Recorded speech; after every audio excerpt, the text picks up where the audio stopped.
Hello बच्चों, आइए प्रश्न को देखते हैं। यदि दो घटनाएं स्वतंत्र है तो यहाँ पे देखो चार विकल्प दे रखा है। पहला विकल्प है वे केवल परस्पर अपवर्जित है। दूसरा विकल्प भी दे रखा है केवल उनकी प्रायिकताओं का योग अनिवार्यतः एक होगा। और सी विकल्प दे रखा है ए और बी दोनों सत्य है। डी विकल्प में बोला गया है कि उपयुक्त में से कोई भी कथन सत्य नहीं है। प्रश्न को हल करने से पहले इसकी मुख्य अवधारणा के बारे में चर्चा कर लेते हैं।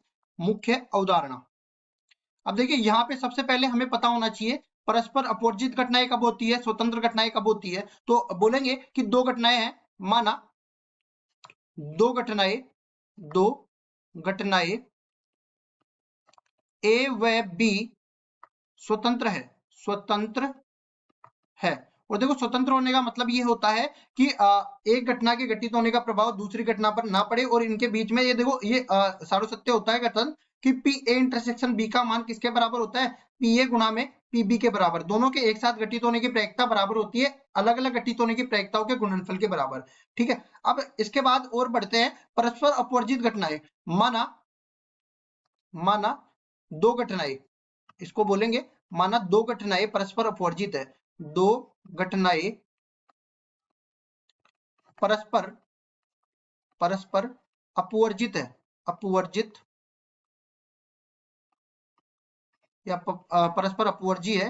तो यहाँ पे क्या होता है कि दोनों कभी भी एक साथ घटित नहीं हो सकती, या फिर दो उभयनिष्ठ अवयवों की संख्या जिसमें जीरो होती है वो अपने पास प्रायिकता का मान भी जीरो के बराबर हो जाता है। अब देखो एक चीज हमें अनिवार्यता ज्ञात होनी चाहिए कि पी ए यूनियन बी का मान जो है वो किसके बराबर होता है, पी ए प्लस में पी बी और माइनस में पी ए इंटरसेक्शन बी के बराबर होता है, पी ए इंटरसेक्शन बी के बराबर होता है।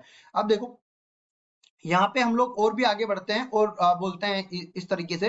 देखो यदि दो घटनाएं स्वतंत्र है तो यहाँ पे इसको मैं समीकरण नंबर एक नाम दे देता हूँ, इसको मैं समीकरण नंबर दो नाम दे देता हूँ।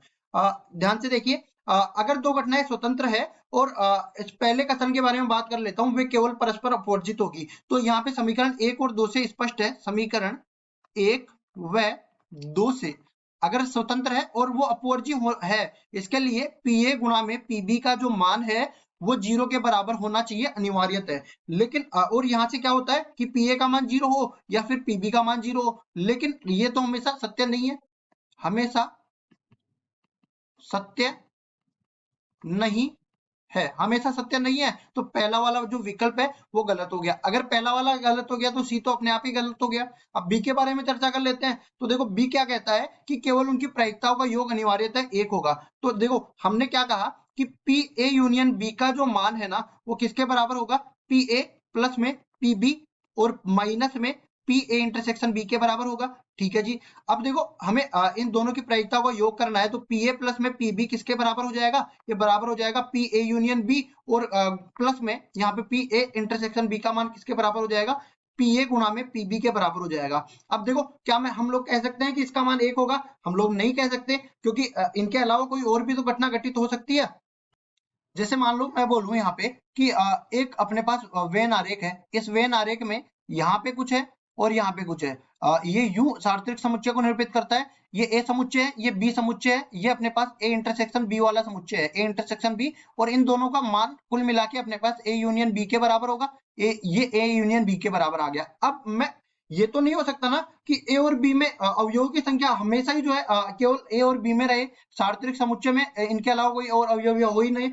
जैसे मैं बोल सकता हूँ कि यू सार्वत्रिक समुच्चय में इनके अलावा भी कोई अवयव, जैसे मैंने बोल दिया एक दो तीन हो गए, तो एक दो तीन आने की जो प्रायिकता है वो भी तो कुछ ना कुछ होगी ना, जो कि अपने पास ए और बी की प्रायिकताओं के योग से अलग हो जाएगी। मतलब इन दोनों की प्रायिकता कभी भी एक के बराबर नहीं होती। तो ये हम लोग बोलेंगे कि बराबर एक हो, ये हमेशा सत्य नहीं है, हमेशा सत्य नहीं है, हमेशा सत्य नहीं है। इसका मतलब ये जो कथन है ये भी गलत हो गया। अब जो बचा हुआ भाग है ना, उपयुक्त में से कोई भी सत्य नहीं है, ये बिल्कुल सही उत्तर हो जाएगा। आशा करता हूँ ये सवाल आपको समझ में आया होगा। धन्यवाद।